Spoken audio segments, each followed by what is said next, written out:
Eh, Baik, kita lanjut ke episode 12 ya. Sebelum masuk ke episode 12, kita ringkaskan dulu tentang episode yang ke-11. Jadi di episode yang ke-11 itu kan ada 2 poin yang perlu kita ketahui. Poin pertama, apabila seseorang meninggalkan sholat wajib ya, maksudnya di sini dia meninggalkan tanpa ada keuzuran, artinya dengan malas-malasan atau apalah, nggak ada uzur syar'i, nggak ada angin, nggak ada hujan, dia nggak sholat. Nah, itu cara mengqadanya, dia wajib bersegera mungkin dan menggunakan semua waktunya untuk mengqadha salat itu, dan dia haram mengerjakan salat sunnat. Kalau dari umur 15 tahun sampai umur 25 tahun tadi dia nggak pernah salat dan dia nggak ada uzur, maka dari umur 25 tahun dia udah sadar ternyata dia nggak pernah sholat, lalu dia mau mengqadha, maka dia harus menggunakan semua waktu yang ada untuk mengqadhanya, dan dia haram sholat sunat. Faham? Nah, beda halnya kalau dia ketinggalan sholat itu ada uzurnya, ada uzur syar'i seperti apa? Ketiduran atau misalnya kelupaan. Ini kan udzur syar'i juga, sampai keluar waktu, kelupaan sholat zuhur sampai asar. Setelah itu dia baru ingat bahwasanya aku belum sholat asar. Kenapa? Karena ketiduran misalnya. Nah, ini sholat zuhur yang dia tinggalkan itu hanya disunatkan bersegera mengerjakannya. Nah, dalam arti dia boleh mengerjakan sholat sunat yang lainnya, masih boleh. Kenapa? Karena dia nggak wajib disuruh bersegera mengerjakannya. Nah, paham kan? Mau sholat duha, mau sholat tarawih atau apalah, sholat witir dia boleh. Kenapa? Karena dia hanya sunat saja bersegera untuk mengqadha yang dia tinggalkan tadi. Nah, beda halnya dengan masalah yang di atas tadi yang wajib itu. Nah, paham, mudah-mudahan paham. Kemudian kita lanjut ke pembahasan berikutnya. Ini membahas tentang cara mengerjakan sholat qadaan. Wa yusannu tartibuhu ay al-faiti, dan disunatkan mengerjakan sholat qadaan itu bertartib, bersusun. Fayaqdi as-subha qabla az-zuhri wa hakadha. Gambarannya, dia qadha dulu sholat subuh sebelum mengqadha sholat zuhur. Wahakadha, dan seterusnya, dia qadha dulu sholat zuhur sebelum mengqadha sholat asar. Jika dia ketinggalan sholat 5 waktunya itu 1 hari 1 malam full, misalnya mabuk-mabukan sama teman-teman, nggak sadarkan diri selama 24 jam. Nah, yang dia qadha dulu sholat subuh, kemudian zuhur, asar, maghrib, isya itu. Nah, begitu juga tadi orang yang udah 15 tahun belum pernah sholat, sampai umur 25 tahun baru sadar bahwasanya sholat itu wajib dan dirinya nggak pernah sholat karena tadi tegaul dengan orang-orang yang nggak paham agama.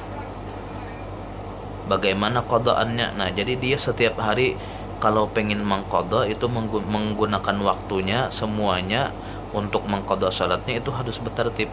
Subuh, zuhur, asar, maghrib, isya. Subuh, zuhur, asar, maghrib, isya. Jangan secara acak. Maghrib, subuh, asar, zuhur, isya. Ini kan secara acak. Nah, kalau mengerjakan qadaan secara acak ini hukumnya makruh. Nah, jadi kita disunatkan bertartib. Ya, sesuai aturan lah, ikuti aturan. Kemudian lagi wa yusannu taqdimuhu ala hadiratin la yakhafu fautaha in fata bi'uzrin. Nah, jadi di sini perlu kita pahami dulu ya. Ini pegang dulu erat-erat. Ada salat 5 waktu itu yang ketinggalan bi uzrin, ada uzurnya. Nah, apabila ada uzurnya, ini hanya sunat sesegera mungkin mengqadha.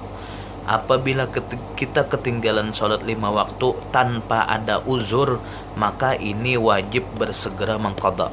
Nah, ini dulu letakkan di dalam pikiran-pikiran Anda, sholat bi uzrin, qadaan bi uzrin dengan qadaan bila uzrin, ketinggalan bi uzrin dengan ketinggalan bila uzrin. Pahami dulu ini. Ketinggalan dengan tanpa uzur tadi dia wajib sesegera mungkin mengqadha. Ketinggalan yang ada uzur dia hanya sunat sesegera mungkin mengqadha. Nah, ini dulu perlu dipahami ya. Jadi nanti saya menerangkan hanya dengan kata-kata bi uzrin dan bila uzrin ini saja. Kenapa? Karena sudah saya terangkan tadi kan. Nah, wa yusannu taqdimuhu, dan sunat mendahulukan salat yang qadaan. Salat yang qadaan apa? Salat yang qadaan bi uzrin, sunat mendahulukan atas siapa? Ala hadiratin, mendahulukan atas salat yang adaan. La yakhafu fautaha, salat adaan ini yang tidak ditakutkan keluputannya. Maksudnya apa? Maksudnya salat yang adaan ini masih panjang lagi waktunya. Apabila kita mau salat atau mau mengerjakan salat qadaan, salat yang adaan ini masih lama lagi habis. Jadi aman-aman saja. Nah, mending dia lebih dulu mengerjakan salat qadaan daripada salat adaan. Wa in khasya fauta jama'atiha alal mu'tamad, meskipun gara-gara dia mengerjakan salat qadaan tadi, gara-gara dia mendahulukan salat qadaan atas adaan tadi, dia enggak sempat ikut berjamaah, enggak sempat ikut salat jamaah di salat adaan tadi. Misalnya dia ketiduran dari jam 11 siang sampai jam 4 sore. Nah, dia enggak sempat kan salat zuhur. Nah, salat zuhurnya ini ketinggalan bi uzrin, dengan sebab ada uzur. Apa uzurnya? Yaitu ketiduran. Nah, lalu dia bangun. Setelah bangun ternyata di masjid baru saja azan asar. Setelah bangun dia wudu. Setelah wudu dia harus harus mengerjakan salat zuhur yang tadi. Harus mengerjakan salat zuhur yang dia tinggalkan tadi dengan ada uzur. Ini hanya sunat saja ya. Tapi kalau dia mau ikut jamaah ya nggak apa-apa. Tapi di sini kata Imam Zainuddin Al-Maribari, yang termu'tamad itu meskipun dia ketinggalan jamaah salat asar, dia tetap harus mengerjakan qadaan zuhur tadi. Itu lebih bagus untuknya daripada dia mengerjakan jamaah salat asar tadi, lebih bagus. Tapi kalau kita kembalikan kepada kebolehan salat berjamaah, itu dia kenapa enggak salat zuhur ikut sama orang berjamaah saja? Kan dia boleh kan, imam salat asar adaan, makmum salat zuhur qadaan, itu dibolehkan. Nah, mending dengan cara seperti itu saja. Di dalam madhab Syafi'i kan yang penting itu tanazumus salat, itu gerakan-gerakan salat itu sama, meskipun antara imam dan makmum beda niat. Imam salat asar, makmum salat qadaan zuhur, atau imam salat isya, makmum salat qadaan asar, itu dibolehkan ikut berjamaah dan sah jamaahnya. Nah, mending gitu aja kan, lebih enak kalau orang ini suka menjaga salat berjamaah. Nah, udah paham?